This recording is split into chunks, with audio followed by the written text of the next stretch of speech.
does it matter who is wrong and who is right? There's just something special about this lunchbox here. I don't know what makes it so unique. This probably has the strongest nostalgia factor for it. Now, this video. It's a new series that I'm gonna do. Why do I love the Nintendo GameCube? Along with future videos are the consoles, but this video is definitely going to be focused on the GameCube as it was my first console. And let's explain to you how I got this console.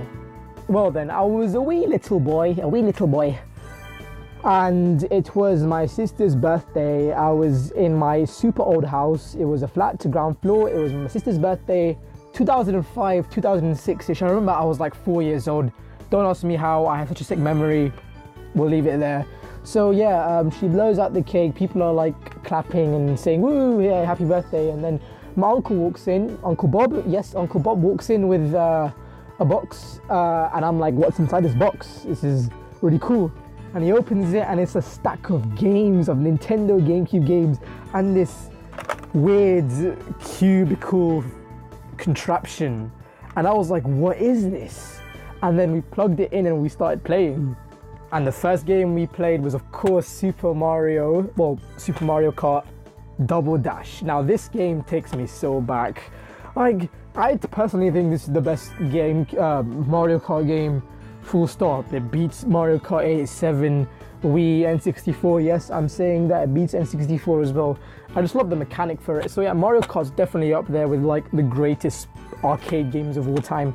And this game is 16 plus years old. There's something so mad about that. Along with other games like Simpsons Hit and Run, Super Mario Sunshine, Pokemon XD Gale of Darkness, Sonic Adventure. Those games were like my childhood. And it actually baffles me on how like underrated this console is. Like, this console didn't do well financially, and I'm really shocked at that. Okay, fair enough comparing it to the PS2 and Microsoft, which were like financial juggernauts at the time. It was really sad because the GameCube, I'm sure, didn't even outsell the Nintendo 64, which was shocking, really, really shocking. But leaving out the negative side, the positive side of the Nintendo GameCube, now, growing up, like in primary school, I was the only one that actually played with a GameCube. Everyone else had like a PS2 or an Xbox, and it was really annoying because like the only people that I used to play with the GameCube were like my neighbors or like my sister or like my family members, or like friends that came over that I knew. That was really it. But once I hit high school, it was like a few people that played actually not even a few, dozens of people that played the GameCube. And it was really cool. Like, we had that connection of growing up playing games like Mario and Zelda. And every time a guest come over, like if it's a party at my house or there's like a gathering, when guests come over, when people like, even like the PlayStation 4 is out today, I always get the GameCube out and I plug it in and I'm like, play these games because they're really fun. For instance, Mario Party 4, Mario Party 5, mainly 4. This game is so fun. Party games. Nintendo, even to this day, the other games don't even do that much now, are couch co-op games. These games are as fun as hell, and it's so chaotic. You get into fights. I literally rage, I cry, I get annoyed, I celebrate touching the sky. These games are amazing, along with other games like Mario Kart Double Dash, of course. 4-player, it's chaotic as hell, it's just fun as hell. F-Zero GX, when people come over, especially like if they know how to play games that they're really competitive, F-Zero GX is definitely one of the most difficult games that I've ever played. I would do a review on it, but it's so hard. Like, I can't get past the tutorial. That's how hard it is. And I'm quite a good gamer. I'm quite a good gamer as well. I play a lot of games. This game is just too hard for me. If you want to see a review, it's probably going to be like an April Fool's 1-minute review about me trying to rage out on this game. So yeah, F-Zero GX. And of course, the best game of all, the game that I put 200 plus hours into, the game that I literally scratched the disc and broke it and I can't play it anymore, which I need to get a replacement as soon as possible, is Super Smash Bros. Melee. Again, the best version of Super Smash Bros. Melee. It beats the Wii U version, it beats the Wii Brawl version, and it beats the N64 version. The flow and combat is spot on. The characters are spot on. This game is spot on. Oh my, like, I think this was the first game that, as a child, I was like amazed that like I stayed up playing this game until like 2 a.m., which was like a massive record for me, and I was really proud of that. And this game is, again, chaotic as hell. It's amazing when there's 4 people, and like, again, I'm really happy that Nintendo are still like holding on to the couch co-op genre. And the last but not least, definitely the most original game, and I am planning to do a review on this game, is Donkey Konga. Definitely the most unique rhythm game that I've ever played.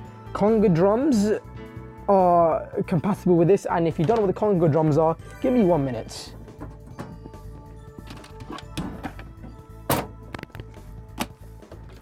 These bad boys right here, the bongo drums. Now, again, whenever guests come, this is the first thing that I pull out.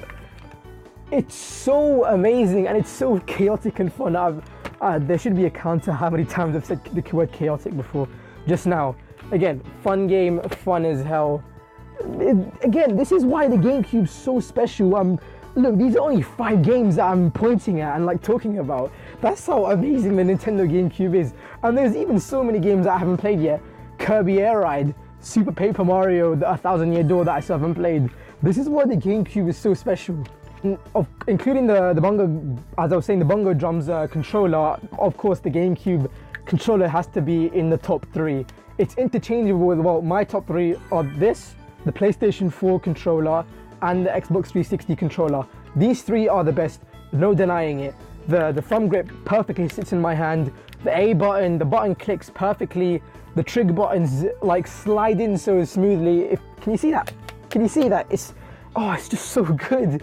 Again, button layout. Again, this is the perfect controller, I think, for platforming. Mario Sunshine, Banjo-Kazooie, Luigi's Mansion. Analog stick, perfect. Again, okay, one problem though. I'm fanboying how great the Nintendo GameCube is. One problem is the D-pad isn't that really great. It's very stiff, very, it's very stiff. The grip's not that good compared to other controllers like the PS2 and the Xbox. But what are you gonna do? Nothing's gonna be perfect, and it is wide, which I'm gonna move on to the next controller. And that unique controller, of course, is the WaveBird controller. Now, back in the day, a lot of people did trip over their wired controllers, and like that would like obviously cause the PlayStation 2 or Xbox or GameCube to like crash and fall and break. So the WaveBird came out. This was a big thing.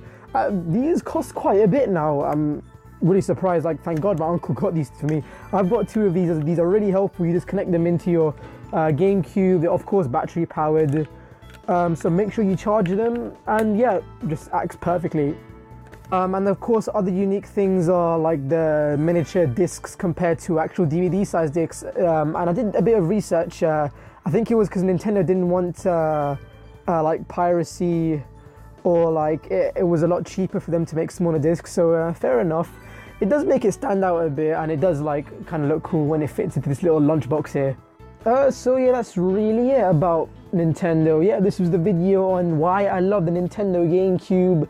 I love Nintendo, even though like corporate wise they are like really annoying and can be really irritating and aggravating at some point, especially what they're doing now, like on YouTube, how you're not allowed to upload like videos of gameplay and stuff. But what are you gonna do? Corporate wise they're rubbish, but games and development wise Nintendo are the kings and always will be. So yeah, that's my video on why I love the Nintendo GameCube. Please like, share, subscribe, whatever. See you guys next time. Peace out.